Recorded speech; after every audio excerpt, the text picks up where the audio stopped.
Hi everyone, I am Bagadon at StockMarketCaddy.com, and I am the dumbest guy in or around the markets. The dumbest. The dumbest. And if you know what this GameStop issue has been the last few days, then you probably don't want to listen to this video because I'm just going to give you my take on it. So if you don't know what it was about and you want to hear my 2 cents on it, I'll go ahead and weigh in. I really didn't want to, but the noise level around it is just deafening. And here at Stock Market Caddy, we are about educating people about the markets and how the game is played. So let me just say this. I think Dave Portnoy, I will call him Davey Trader is what he calls himself. He seems like a hell of a nice guy. I think I'd love to sit down and have some pizza with him and watch a ball game and have a beer and learn from him about his gambling exploits. I think he sounds like he really knows his sports and he really knows his gambling. However, when it comes to the markets, Davey Day Trader is a moron. Okay, he is a moron. And the dangerous thing about this is that he thinks he is an expert. And it's very, very dangerous what he is saying, and it could be very, very dangerous if you follow that or buy into any of what it is he's saying. So let me just explain some backdrops to it. But just like any basketball game, baseball game, football game, there are rules and regulations, golf, around the game itself. And if you don't understand the rules and the regulations, then it may just appear to be really silly. You know, I mean, I don't know all the rules and regulations around basketball, and I can't dribble, and I don't like dribbling, and it really pisses me off to see somebody dribble a basketball with both hands and make me look like an ass clown. And I just want to pick up the basketball, run down the basketball court, and put it in the net, if you don't mind me. And I'd like to use a ladder at the same time, if that's okay. Well, it isn't okay. So the market is like anything else, and we do equate it to sports. It has rules and it has regulations. Now, he's made all sorts of false accusations at this point, that this group is cheating and that group is cheating and that and the game is rigged and yada yada. You know what? And it probably is. And maybe this golfer, cheated in the sand trap, and maybe this baseball team cheated here or whatever. We do have referees for it, and there is a process for it. But just because you think the other team cheated doesn't mean that you can cheat, right? And that's what he's doing. And it's bad. It's bad for him. I think he's opening himself up, but he's a big boy. He'll deal with it. But he's also opening up other people to get hurt, and that's not a good thing. And let me just backdrop and explain a couple of little rules or a perspective. When a company comes public, ABC company here, they issue shares of stock. They're getting ready to go public. They got 200 million shares outstanding. Now, the owners are going to reward themselves. They're going to have some shares. Their friends and family are going to have some shares. Their underwriters, the banks, they're going to take them public. They're going to have some shares. So everyone's going to get some shares. They're going to be pennies on the dollar. And when they bring them to market, they're going to become very wealthy, hopefully, and hopefully over time. Now, these millions of shares, many of the people that have them, may plan on holding them for years to come. So they don't necessarily trade day in and day out. But if they want to sell them, they'd like to have a market to go to sell them, right? So this is referred to the number of shares that are traded, bought and sold every single day is called the float. So although they may have 200 million shares outstanding, 200 million don't trade every day. Usually it would be some percentage of that, and we're going to say in this example 50 million shares float every single day. The transactions are handled by middlemen, brokerage houses, clearing houses. You need someone to process the transactions. On one side of the transaction are the buyers. These are many times perceived as good, right? The good people. This is what Davey Day Trader was saying. Good. I'm trying to buy. I'm a buyer, right? Fine. He's buying stock. They're buying stock at a price, and they hope that the price is going to go up. So at some point in the future, maybe a couple of days, maybe 20 years, they can sell it or borrow against it, but their equity, their self-worth has gone up because the value of the share is much higher than it was where they bought it. And everyone's fine with that. Now, you can't have a market if all you have is buyers. If you don't have any selling, then you don't have a market. So if somebody wants to sell, they're up here and they sell when they want. And that's what makes a market. And you can't have just sellers and no buyers, or you don't have a market. Now, what is important to understand is this is happening every day, and people's time horizons are different. But there's also important that this market be liquid, that there be a market.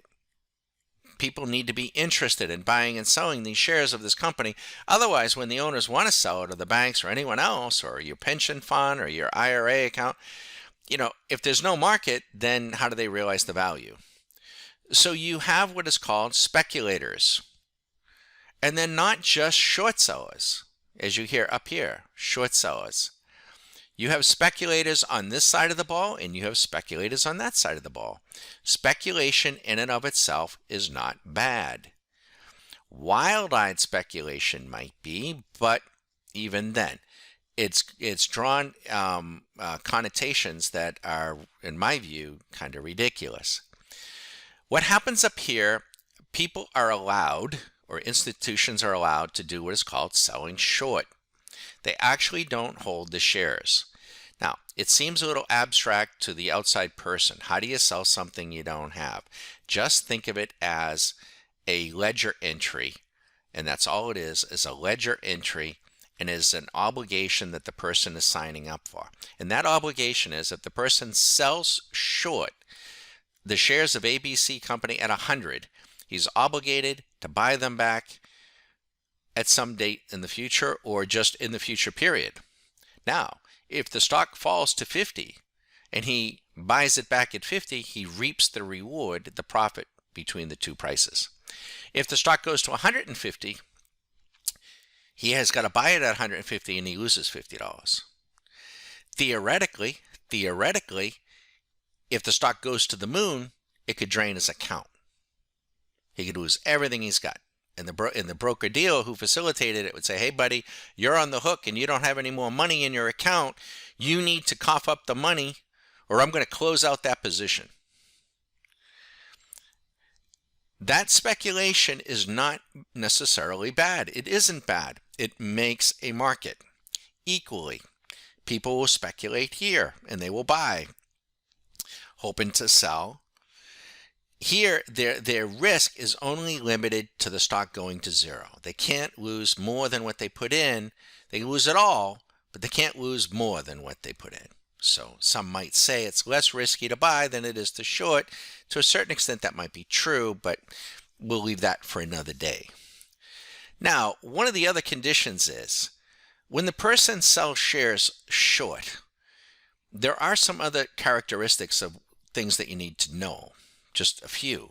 But one of the things is, if that share pays a dividend to the person who actually owns the shares, this short seller's got to pay that dividend. So you're going to get charged that dividend. The middleman's not going to do it. But what the short seller needs to do, he needs to go into the market and he has to, in essence, even though it's just a ledger entry and that's all you think, but they actually have to borrow the shares from somebody who actually owns the shares, giving this guy the right to sell them short, or the institution. And when they do that, there's many times a cost associated with borrowing those shares. There's a borrow cost. Now, sometimes the middleman will just eat it. Sometimes he'll pass it on. Most of the time, he'll probably pass it on. So there's an expense there, but it's part of it. Now, he's supposed to borrow the shares. Now, sometimes, in what could be at play at times, the broker-dealers don't actually may not fully borrow the shares. And they let somebody short the shares, and they don't actually have the shares. Maybe this was the situation Well, actually, they weren't shorting. The Robinhood people. We won't speculate on what they were doing, but they were actually buying. But that would be naked short selling, and that can be also disabling to the game. If we're talking basketball or football, naked short selling, can actually be a disabling event, and if they're not truly borrowing the shares. Now that all said, when Davey Day Trader went after the GameStop shares, I'm not going to question why he was buying, but I think it was pretty evident that they didn't necessarily think there was a fundamental reason, but it's not me to judge why somebody wants to buy something. They want to buy it, they want to buy it. But in this instance, they were very, very clear.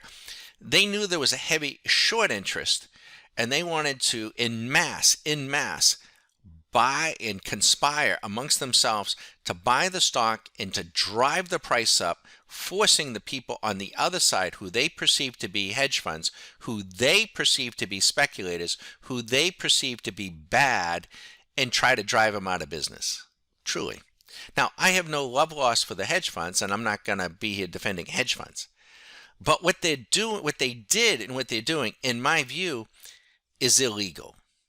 It would be comparable to carrying a basketball down to the court, maybe something worse, and just it shouldn't be done. Now, Davey Day Trader says on the other side of the coin, they're doing it, so I'm going to do it. Well, he doesn't have evidence of that, and maybe they do that to some extent, or other things, maybe they do, but just because he suspects that doesn't enable you, if you think somebody cheated in the sand trap, and enhance their lie, that doesn't give you the right to, improve your lie, right? And that's basically what they were doing.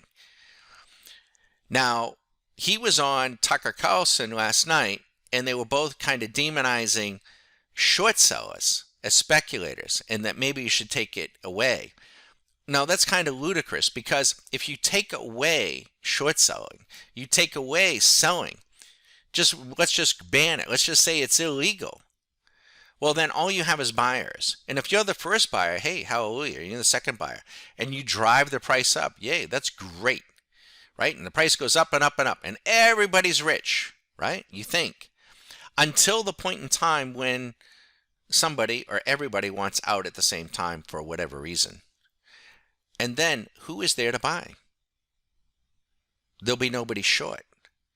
It's the shorts, people who sell short, who speculate, hey, this is a bubble. No, it ain't a bubble. Yes, it is a bubble. And so when the bubble starts to come down or deflate, they're there as buyers to close out their position, because that, in essence, is what they need to do. They need to be able to buy to close out their position. So that actually stabilizes a market or a stock or whatever, and keeps the market relatively stable. So he's totally talking out his butthole, and isn't helping his own cause or his followers or anyone else. And whether it's GameStop or any other stock, it doesn't matter. What matters is really the overall market. And if you destabilize it, then guess what? You don't have any game at all. And that wouldn't be good. Wouldn't be good for your IRA accounts, wouldn't be good for your 401k, wouldn't be good for the economy. There are rules to this game, and he, in my view, is extremely outside those rules. And what AOC is to the political environment, Dave Portnoy is to this market. As obnoxious as I might sound to him talking about, sports, at his level, especially basketball or football, he grates on me because he's just an ignoramus. So be careful who you follow. I'm not the smartest guy in the room. I'm the dumbest guy. But we're about teaching folks how the game is played and trying to empower and enable you to play it, and to play it fairly, and to be able to mitigate your risk, not get rich quick in a week or two. For every one or two people that might do that, there's going to be thousands that lose their fortunes. I'm Bag of Don, Stock Market Caddy. If you stayed with me that whole time, if you have any questions, feel free. I'm not a broker. I'm not a financial advisor. We don't make specific recommendations to buy anything. And we don't lease out individual snippets of our code and this and that to do that. We don't do that. We're a place where like-minded people can come together and learn. Learn how the game is played. And it takes work. It takes a little effort. You have to practice, right? He's very lazy. He is very lazy. He's mentally lazy, and quite frankly, he's dangerous. Be careful.